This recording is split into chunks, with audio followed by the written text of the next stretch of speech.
आज हम पीएचडी प्रवेश परीक्षा 2018 का राष्ट्रीय आयुर्वेद संस्थान जयपुर का काय चिकित्सा का पेपर कर रहे हैं। पेज नंबर है 2067। फर्स्ट क्वेश्चन है, चरक ने शीर षटपल घृत का विधान निम्न की चिकित्सा में किया।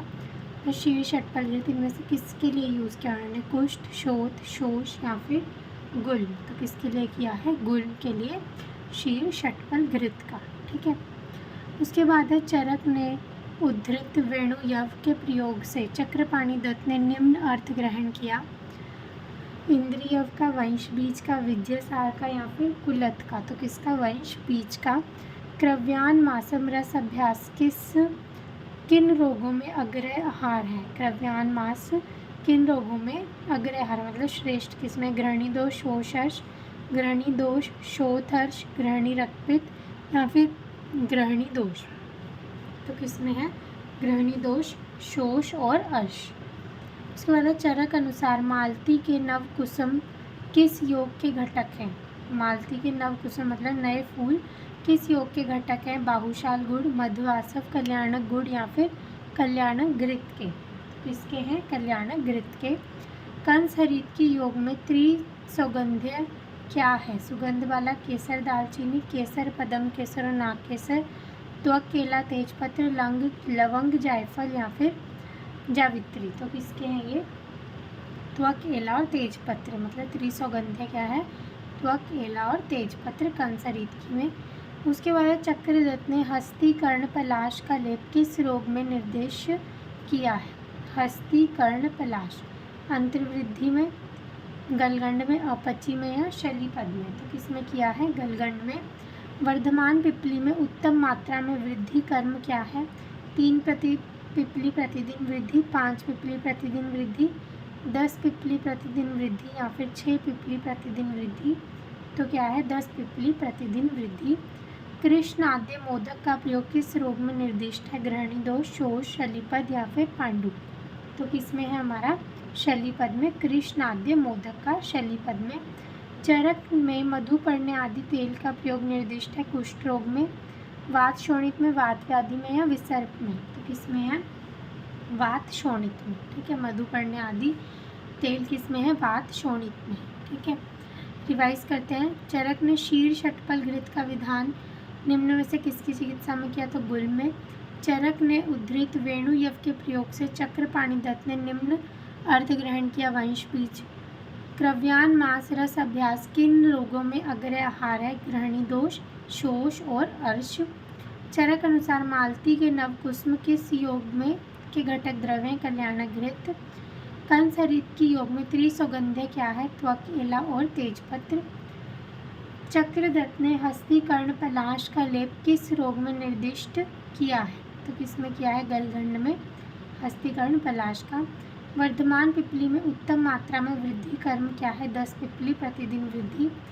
कृष्ण आद्य मोदक का प्रयोग किस रोग में निर्दिष्ट है? तो शलीपद। चरक में मधुपर्णे आदि तेल का प्रयोग निर्दिष्ट है वात शोणित में। आगे देखते हैं।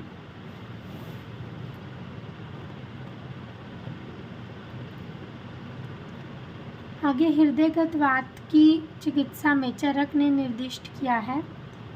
हृदयगत वात की चिकित्सा में चरक ने क्या निर्दिष्ट किया? अवपीडक नस्य, माश, सैंधव उपनाह, अंशुमति सिद्ध दुग्ध या फिर उदावर्त नुत कर्ण। तो क्या यूज़ किया इन्होंने? अंशुमति सिद्ध दूध। ठीक है। हृदयगत वात की चिकित्सा में चरक ने अंशुमति सिद्ध दूध का प्रयोग किया। मुक्त आद्य चूर्ण का प्रयोग चरक ने किस रोग में निर्दिष्ट किया है? मुक्त आद्य चूर्ण का रक्तपित्त, हिक्का, श्वास रोग, हृदय रोग या फिर शिरोरोग। तो किसमें किया है? हिक्का और श्वास रोग में मुक्ताद्य चूर्ण। तेल पंचक का प्रयोग निम्न में से किस रोग में निर्दिष्ट है? प्रमेही, गुल्म, वात व्याधि या फिर योनि व्यापद। तो किसमें है? गुल्म में। वाजीकरण अध्याय में चरक ने घेनु गृष्टि शब्द किस अर्थ में प्रयुक्त किया? पुष्ट गो, गोमांस, जीव वत्सा गो, एक बार प्रसूता गो। तो किसके लिए किया है? एक बार प्रसूता गो के लिए। उसके बाद चरक संहिता के वाजीकरण अध्याय के द्वितीय पाद का शीर्षक है प्राणकाम्य, माश, पर्ण, भीति, आसक्त, शीर्य या फिर संयोग शर्मी मूल्य। तो क्या है, आसिक्त शीर्य। ठीक है। उसके बाद है चक्रदत्त ने समंगा आदि चूर्ण का निम्न रोग में प्रयोग बताया, वातर्ष, पित्तर्ष, कफर्ष या फिर रक्तर्ष। तो समंगा का किसने बताया, रक्तर्ष में। चक्रदत्त अनुसार सैंधव सर्पी पान लाभदायी है, वातिक छर्दी में, पैतिक, कफज या फिर सभी में। तो किसमें है, वातिक छर्दी में। महाकल्याण घृत का चक्रदत्त ने निम्न में से निम्न चिकित्सा प्रकरण में निर्दिष्ट है, अपस्मार, उन्माद, शोष या प्रमेह। तो उन्माद, लंघन, स्वेदनम, तिक्तम, दीपनानी, कटुनी च, विरेचनम, स्नेहपानम, बस्त्यश्च डैश। निम्न रोग का चिकित्सा कर्म है, कफज, प्रमेह, स्थौल्य, आमवात या फिर कुष्ठ। तो किसका है ये, आमवात का। चक्रदत्त के अनुसार भुक्त्वा प्रच्छर्दनम डैश। निम्न रोग का उपक्रम है, गुल्म, अजीर्ण, छर्दी या फिर उदावत। तो किसका है, उदावत का। सुश्रुत ने षडधरण योग का संदर्भ है, वात व्याधि, गुल्म, उदावर्त या फिर ग्रहणी दोष। तो क्या है, वात व्याधि। रिवाइज करते हैं। हृदयगत वात की चिकित्सा में चरक ने निर्दिष्ट किया है, हृदयगत वात में अंशुमति, सिद्धदुग्ध, मुक्ता आदि चूर्ण का प्रयोग चरक ने किस रोग में निर्दिष्ट किया, हिक्का, श्वास रोग में। तेल पंचक का प्रयोग निम्न में से कौन से रोग में निर्दिष्ट है, तो तेल पंचक गुल्म में। वाजीकरण में चरक ने धेनु दृष्टि शब्द किस अर्थ में लिया है, एक बार प्रसूता गो के लिए। चरक संहिता के वाजीकरण के द्वितीय पाद का शीर्षक है आसिक्त शीरिक। चक्रदत्त ने समंगा आदि चूर्ण का निम्न रोग में प्रयोग किया है, रक्तर्ष में। चक्रदत्त अनुसार सैंधव सर्पिष पानम लाभदायी है, वातिक छर्दी में। महाकल्याण घृत का चक्रदत्त ने निम्न चिकित्सा प्रकरण में निर्देश दिया है, उन्माद, लंघन, स्वेदनम, तिक्तम, दीपनानी, कटुनी च, विरेचनम, स्नेहपानम, बस्त्यश्च आमारुते। ये किसके लिए, आमवात के लिए है। चक्रदत्त अनुसार भुक्त्वा प्रच्छर्दन डैश। निम्न रोग का उपक्रम है, किसका है, उदावर्त का। सुश्रुत अनुसार षडधरण योग का संदर्भ है, वात व्याधि। ठीक है, आगे देखते हैं।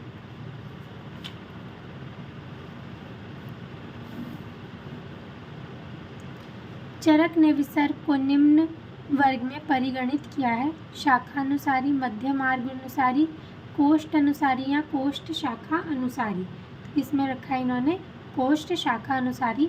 दीवा स्वाप के अयोग्य कौन है, हिक्का रोगी, अतिसारी, श्वासी या फिर दूषी विषार्थ।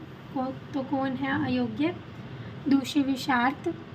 उसके बाद है चरक अनुसार जीर्ण ज्वर, हृदय रोग, गुल्म व वात रोग में, वात रक्त में उत्तम तेल कौन सा है, जीर्ण ज्वर में, हृदय रोग में, गुल्म में और वात रक्त में उत्तम तेल कौन सा है, सरसप, एरंड, प्रियाल या फिर कुसुम। तो कौन सा है हमारा, एरंड तेल। उसके बाद चरक के अनुसार गुद मार्गी रक्तपित्त में निम्न औषध से सिद्ध गोदुग्ध सेवनीय है, शालपर्णी, शतावरी, मोचरस या फिर गुडुचि। तो कौन सा है, मोचरस। ऊष्मा तथा स्यात् दवथु सिराणाम आयाम इत्येव च पूर्व रूपम। निम्न में से किसके पूर्व रूप है, रक्तपित्त, शवथु, रक्तर्ष या फिर उरहशत। तो किसके हैं ये, शवथु के। चरक ने निम्न की चिकित्सा में हपू, शाद्य घृत का निर्देश दिया है, वातकुल, शूल, अनाह या फिर उपयुक्त सभी में। तो किसमें दिया इन्होंने, उपयुक्त सभी में, वातज गुल में भी, शूल में भी और अनाह में भी। व्यवाय च अप्य अजीर्ण अन्य किस रोग का निदान है, कुष्ठ, शतशीर्ण, गुल्म या फिर क्लैब्य। तो किसका है ये, कुष्ठ का। वचास्य तथ्यानि कृतघन भावो डैश विरोधिनी च अन्नाम। चरक अनुसार निम्न रोग के निदान है, किटिब, श्वित्र, एक कुष्ठ या फिर किलास। तो किसके है ये, किलास के।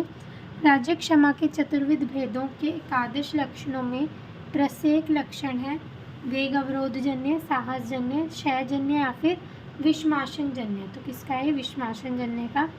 सीतोप्लादी चूर्ण का चरकोक्त संदर्भ है, काश, श्वास, राज्यक्षमा या फिर शतशीर्ण। तो क्या है, राज्यक्षमा। विरुद्ध दुष्ट शुचि भोजनानी प्रघर्षणम देव गुरु द्विजानाम। चरक अनुसार हेतु है उन्माद, अपस्मार, कुष्ठ या फिर शोष। तो किसका है ये, उन्माद का। रिवाइज करते हैं। चरक ने विसर्प को निम्न वर्ग में परिगणित किया, शाखा कोष्ठ अनुसारी, दीवा स्वाप के अयोग्य है, दूषी विषार्थ। चरक अनुसार जीर्ण ज्वर, हृदय रोग, गुल्म, वात रक्त में उत्तम तेल है, एरंड तेल। चरक के अनुसार गुदमार्गी रक्तपित्त में निम्न औषध से सिद्ध गोदुग्ध सेवनीय है। मोचरस। ऊष्मा तथा स्यादवतु शिराणाम आयाम इत्येव च पूर्व रूपम निम्न में से किसका पूर्व रूप है? तो किसका है? शवतु। चरक ने निम्न की चिकित्सा में हपूष आदि घृत का निर्देश दिया, तो सभी में वातज गुल्म, शूल और अनाह में। व्यवाय च अप्य अजीर्ण किस रोग का निदान है? तो किसका है? व्यवाय च अप्य अजीर्ण कुष्ठ का। वचास्य तथ्यानि कृतगन भावो डैश विरोधी अन्नम। चरक अनुसार किसका निदान है? किलास का। राज्य क्षमा के चतुर्विध भेदों में एकादश लक्षणों में प्रत्येक लक्षण है विषमाशन जन्य का। शीतोपलादी चूर्ण का चरकोक्त संदर्भ है राज्य क्षमा। विरुद्ध दुष्ट शुचि भोजन अशुचि भोजन प्रघर्षणम देव गुरु द्विजा नाम। चरक अनुसार किसका निदान है? उन्माद का। आगे देखते हैं।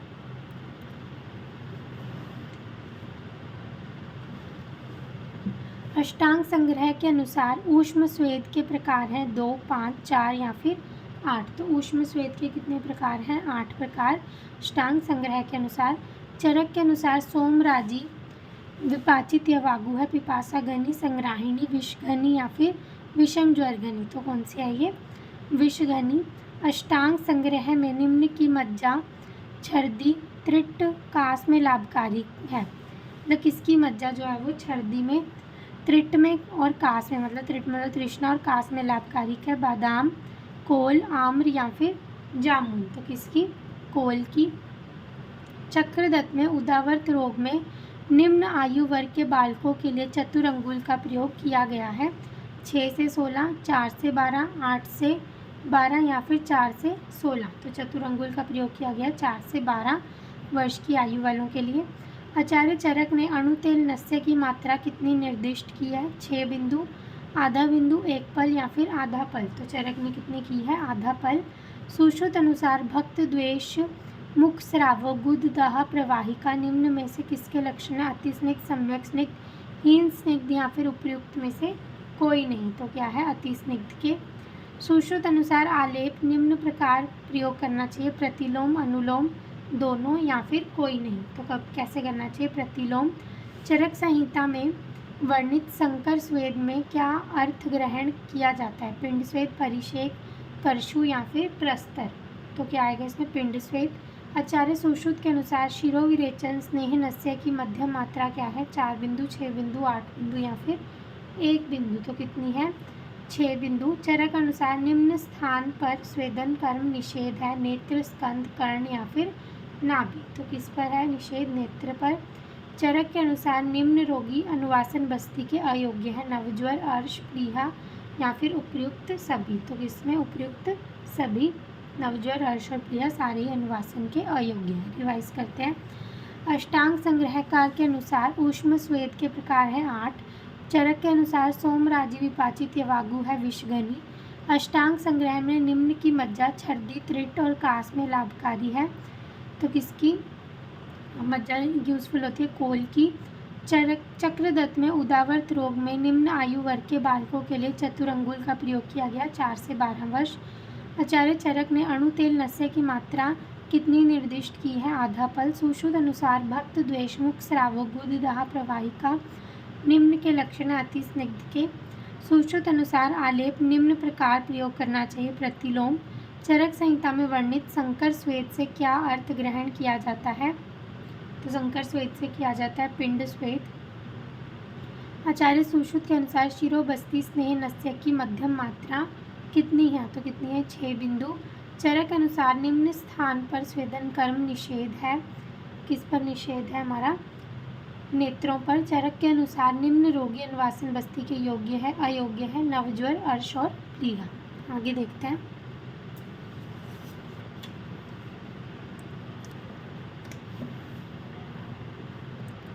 चरक के अनुसार वात पित्त ज्वर में जीमूतक चूर्ण का प्रयोग निम्न में से किसके साथ करना चाहिए? शतावरी, विदारी, अश्वगंधा या फिर मुस्तक। तो किसके साथ करना चाहिए? हमारा शतावरी के साथ जीमूतक चूर्ण का प्रयोग करना चाहिए वात पित्त ज्वर में। सुश्रुत के अनुसार रक्त मोक्षण के पूर्व सेवन करते हैं? यवागु, पिश्चिलन, लघुअन या फिर उपयुक्त सभी, तो क्या यूज़ करते हैं हम यवागु। सुश्रुत के अनुसार निरूह बस्ती का प्रयोग निम्न अवस्था में निर्दिष्ट है। रिक्त कोष, लघु आहार सेवन उपरांत, द्रव आहार सेवन उपरांत या फिर उपयुक्त में से कोई नहीं। तो क्या आएगा इसमें रिक्त कोष्ठ में। चरक के अनुसार विरेचन द्रव्यों का पंचभौतिक संगठन निम्न है। पृथ्वी जल, जल अग्नि, अग्नि पृथ्वी या फिर पृथ्वी और वायु। तो क्या है हमारा विरेचन द्रव्यों का पृथ्वी और जल। चरक के अनुसार सबसे अच्छा मृदु विरेचक द्रव्य कौन सा है। हरितकी, आरगवत, रसाला या फिर उपयुक्त में से कोई नहीं। तो क्या है आरगवत। चरक ने न खालित्यम न पालित्यम न केशा प्रपंति च निम्न में से किसके लिए कहा। मूर्धनि तेल धारण, नस्य, धूमपान या फिर स्नान। तो मूर्धनि तेल धारण।